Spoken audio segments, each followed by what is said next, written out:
ဟဲသားရဲ့အဲ့ဒါတော့မလုံးနဲ့မိမိအရန်စိတ်ပူလို့တားလောက်လိုက်လို့ရှိရင်အဲ့ဒါတေချာပေါက်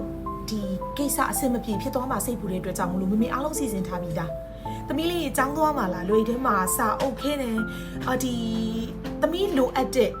သမီးရဲ့ stationaries တွေအကုန်လုံးမိမိအစင်းသင်းထည့်ထားပြီးသားနော်လွယ်လေးကိုလွယ်ပြီးသွားလိုက်ရုံပဲဒါတွေမကသေးဘူးလွယ်တာတောင်မှပင်မန်းမှာ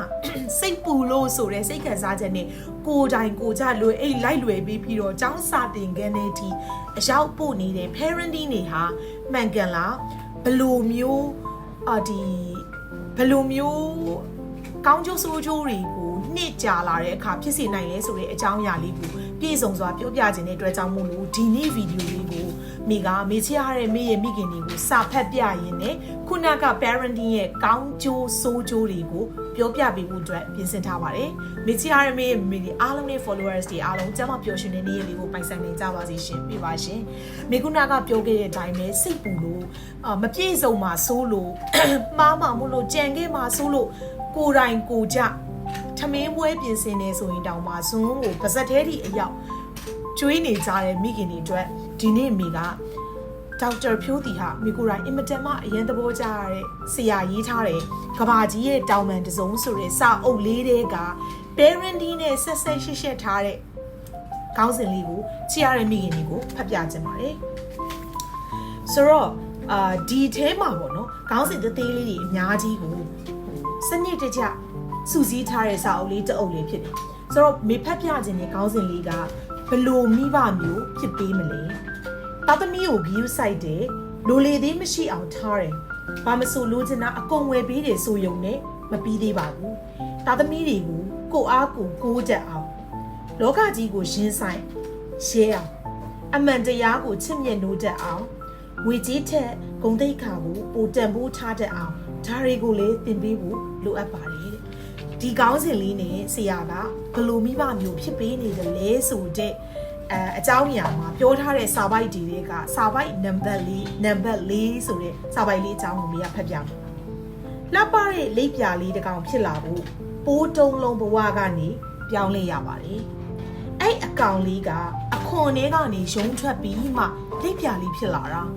အဲ့လိုရုံးထွက်နေတာကိုမကြည့်ရလို့တနာလို့ဆိုပြီးတော့သူ့အခွန်ကိုသွားချွတ်ပေးလိုက်မယ်ဆိုရင်အဲ့အကောင်လေးဟာကိုဘောကအကြည့်အချွဲတွေမစင်တော့တဲ့အတွက်ကြောင့်မို့လို့လိပ်ပြာဖြစ်လာပေမဲ့လေပေါ်အမြင့်ကိုမပြန်နိုင်နဲ့မြေပြင်ပေါ်မှာပဲရှောက်နေရတဲ့မြေလျှောက်လိပ်ပြာလေးဖြစ်လာမှာပါတဲ့တကယ်တော့ရှုံးနေမှုတွေကနေရုံးကန်ထနိုင်ခြင်းအခက်ခဲတွေကိုကြော်လွှားနိုင်ခြင်းကသာအင်မတန်ရုပ်ဆိုးတဲ့ပိုးတုံးလုံးအဖြစ်ကနေအလွန်အင်မတန်မှလှပပြီးလေပုံမှာပြန်ဝဲနိုင်တဲ့လိပ်ပြာကလေးအဖြစ်ကိုပြောင်းလဲသွားစေနိုင်တဲ့တခုတည်းသောအကြောင်းရင်းပါတဲ့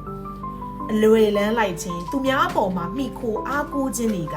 ခိတခဏမှာတော့အဆင်ပြေနိုင်ပေမဲ့ရေရှည်မှာတော့အဲ့လူအတွက်ကောင်းကျိုးမရှိတဲ့အကျင့်စရိုက်တွေပါပဲနှစ်ဖူးပေါ်မှာနားနေတဲ့အမိုက်ကိုဖယ်ရှားတဲ့နေရာတောင်မှ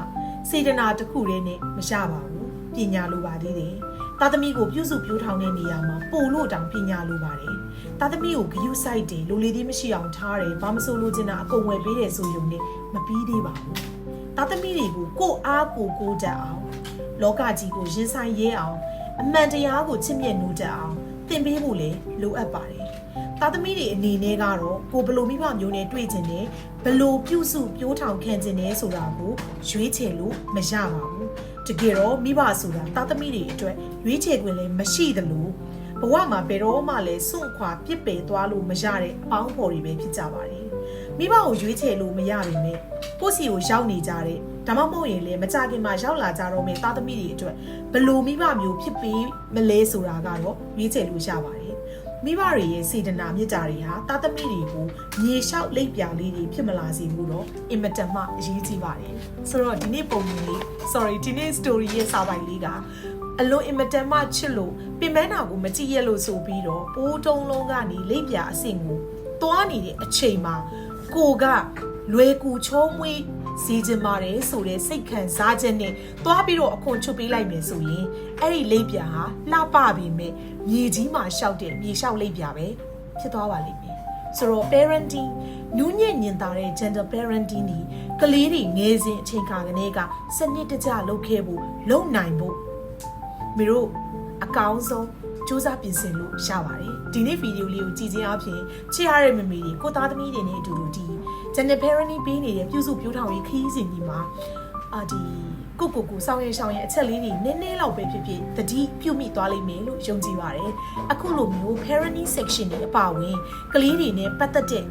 child psychology တွေ brain development လို့ခေါ်တဲ့အုံနောက်အလုပ်လုပ်ပုံတွေအကြောင်းအပါအဝင်ကလေးတွေမှာရှိတဲ့ IQ EQ ဒါတွေကိုအကောင်းဆုံးငယ်ရွယ်စဉ်ချင်းကကလေးကစီမံခန့်ခွဲမှုအတွက် mom to mom session ဆိုတဲ့မိခင်အချင်းချင်းဆွေးနွေးတဲ့မိရဲ့ mommy clubs တွေကိုတော့အခုဒီလ17လပိုင်းNovember 28ရက်နေ့မှာဖွင့်ဖို့အတွက်မျိုးတို့အစီအစဉ်ဖြစ်နေပါပြီ